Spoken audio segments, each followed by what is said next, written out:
దేవుని స్తోత్రం. ప్రభు నందు ప్రియమైన సహోదరి సహోదరులారా, మరోసారి దేవుని వాక్యాన్ని ధ్యానించుటకు దేవుడు మనకిచ్చిన గొప్ప ధన్యత కొరకే దేవుని స్తుతిద్దాం.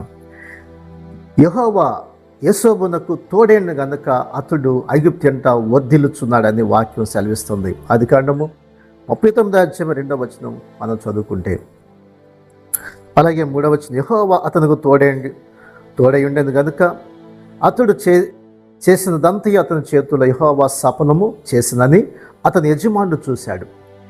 తన యజమానుడు చూస్తున్నాడు. యోసేపుకు ఒక పని అప్పగిస్తే ఆ పనంతా కూడా చేసే ప్రతి పని సఫలం అవుతూ ఉంది. చూడండి, యజమానులు గమనిస్తూ ఉంటారు. పనిలో పెట్టుకున్నప్పుడు ఒక్కొక్కరు పని చేస్తున్నప్పుడు వాళ్ళు ఎలాంటి పని చేస్తూ ఉన్నారు, వాళ్ళు ఎంతవరకు ఉపయోగకరంగా ఉంటున్నారు, వాళ్ళు చేసే పనులు ఎంతగా సఫలమవుతుందని యజమానులు గమనిస్తూ ఉంటారు.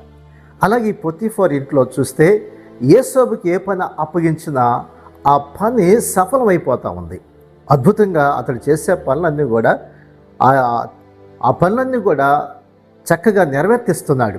మరొక మటుకు చూస్తే యెహోవా యోసేపు మీద అతని కటాక్షము కలిగెను అన్నాడు.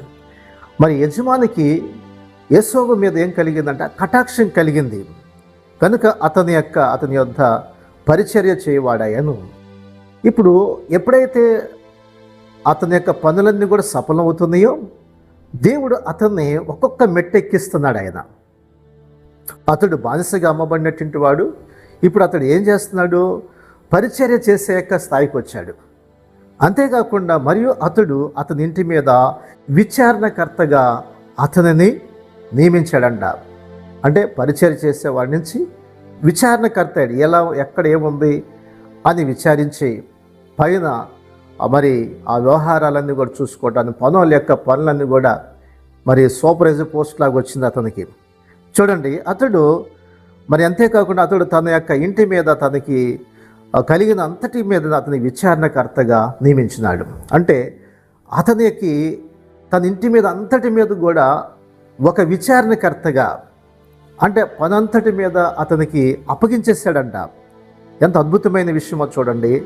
అతడు తన ఇంటి మీదను అతను కలిగిన అంతటి మీద అతనికి విచారణకర్తగా నియమించిన కాలం మొదలుకొని యెహోవా యోసేపు నిమిత్తము ఐగుప్తీయుని ఇంట ఆశీర్వదించను. యెహోవా ఆశీర్వాదము ఇంటిలోనేమి పొలంలోనేమి అతనికి కలిగిన సమస్తము మీదను ఉండెను. చూడండి, ఎంత అద్భుతమైన విషయాన్ని గురించి ఇక్కడ మనం చూస్తాం. యోసేపు యొక్క జీవితము, అతడు ఇంట్లోనేంటి పొలంలోనేంటి ఆ ఏ పనిలో ఉన్నప్పుడు కూడా అక్కడ ఆశీర్వాదం వచ్చేస్తూ ఉంది. ఆ ఐగుప్తీయుడు మరి పొతీఫర్ గమనిస్తున్నాడు. ఏ పనిలోకి వెళ్ళినా ఆ పని సఫలమైపోతుంది. యోసేపును బట్టి దేవుడు ఆ కుటుంబాన్ని ఆశీర్వదించాడంట. ప్రియ సోదరుడా సహోదరి, మరి దేవుడు తోడుగా ఉంటే నువ్వు వెళ్ళిన ప్రతి స్థలము ఒక ఆశీర్వాదకరంగా మార్చబడుతుంది. నువ్వు ఇంట్లో ఆశీర్వదించబడతావు, నీ చేతి పనులు ఆశీర్వదించబడతాయి, అలాగే నీ పొలము ఆశీర్వదించబడుతుంది, నీ గర్భఫలాలు ఆశీర్వదించబడతాయి. దేవుడు తోడుగా ఉన్నప్పుడు చూడండి, ఆ పనిలో ఐగుప్తు అంటే ఉన్నప్పుడు అతడు ఎంత సఫలమవుతుందంటే దేవుడు ఒక్కొక్క స్టెప్ని దేవుడు అతన్ని ఆశీర్వదిస్తున్నాడు. అంతేకాకుండా ఆ ఇంటి అంతటి మీద ఒక విచారణకర్తగా చేసేసాడు. ఇప్పుడు ఫరోకి ఏంటంటే ఇక యోసేపు ఉంటే చాలు ఈ పనులన్నీ కూడా చేసేయగలడు. పొలంలో పని కానీ, అలాగే తన కింద పనుల్ని చక్కగా చూసుకోవటమే కానీ, తన ఇంట్లో వస్తువు ఎక్కడ పెట్టాలి, మరి ఎక్కడేమి అవసరతలు ఉండి మరి ఏ విధంగా వాటిని సమకూర్చాలి, ఎలా చక్కపరచాలో ఇక అతని చింత లేదు. ఎందుకంటే ఒక మంచి మరి ప్రయోజనకల మనిషి దొరికాడని యోసేపు కంట తన ఇంటి అంతటి మీద కూడా ఒక అధికారిగా పెట్టేశాడు. ఇక అతడు భోజనం తప్ప ఇంకా ఇంట్లో ఏముండయి, పొలంలో ఏం పరిస్థితులు ఏముండయి, మరి ఇంకా ఎటువంటి యొక్క అవసరతలు ఉండి వాటి గురించి చింత అతనికి లేదు. ఎందుకంటే యోసేపు ఉన్నాడు, చాలా చక్కగా చూసుకుంటాడు. చూడండి, యోసేపుని దేవుడు ఎంతగా ఆశీర్వదించినాడో దీవించినాడో. యోసేపును బట్టి ఆ ఐగుప్తుని యొక్క ఇల్లు ఆశీర్వదించబడింది, ఆ కుటుంబం ఆశీర్వదించబడింది, అతని పొలం ఆశీర్వదించబడింది.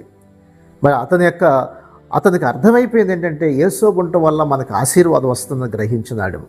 అవును ప్రియా సహోదరుడా సహోదరి, ప్రభువు నీతో ఉంటే నువ్వు ఎక్కడికి వెళ్ళినా నీ జీవితం ద్వారా అక్కడ ఆశీర్వాదం వస్తుంది. నువ్వు పనిచేసే స్థలం ఆశీర్వదించబడుతుంది, పొలంలో ఆశీర్వదించబడతావు, అలాగే నీ కుటుంబంలో ఆశీర్వదించబడతావు. నువ్వు చింతించాల్సిన అవసరంలా దేవుడు నీకు తోడుగా ఉంటే. కాబట్టి యేసోబునకు దేవుడు తోడై ఉన్నాడు.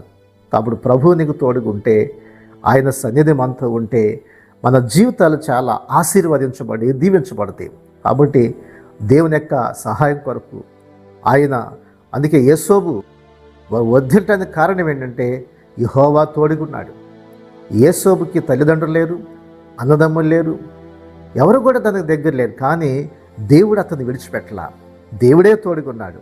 ఈరోజు నా ఉద్యోగాల నిమిత్తమో వ్యాపార నిమిత్తమో ఇతర రాష్ట్రాలకు ఇతర దేశానికి వెళ్ళొచ్చు, కానీ ప్రభువు నీకు తోడుగా ఉంటే అక్కడ నువ్వు ఆశీర్వదించబడతావు, అక్కడ నువ్వు దీవించబడతావు. ఎక్కడికి వెళ్ళినా నీ జీవితం ఆశీర్వాదకరంగా దీవెనకరంగా ఉన్నట్టు కృప దేవుడు అనుగ్రహించినట్లు ప్రార్థన చేద్దామా?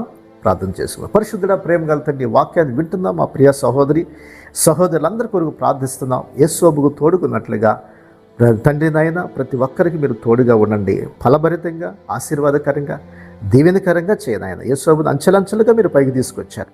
ఆ విధంగా ప్రతి ఒక్కరిని కూడా మీరు దీవించి ఆశీర్వదించి బలపరచమని యేసయ్య నామమున అడుగుచున్నాం తండ్రి, ఆమేన్. ఈ శ్రేష్టమైన సందేశం మీకు దీవెనకరంగా ఉంటే 10 మందికి షేర్ చేయండి, లైక్ చేయండి, మంచి కామెంట్ పెట్టండి.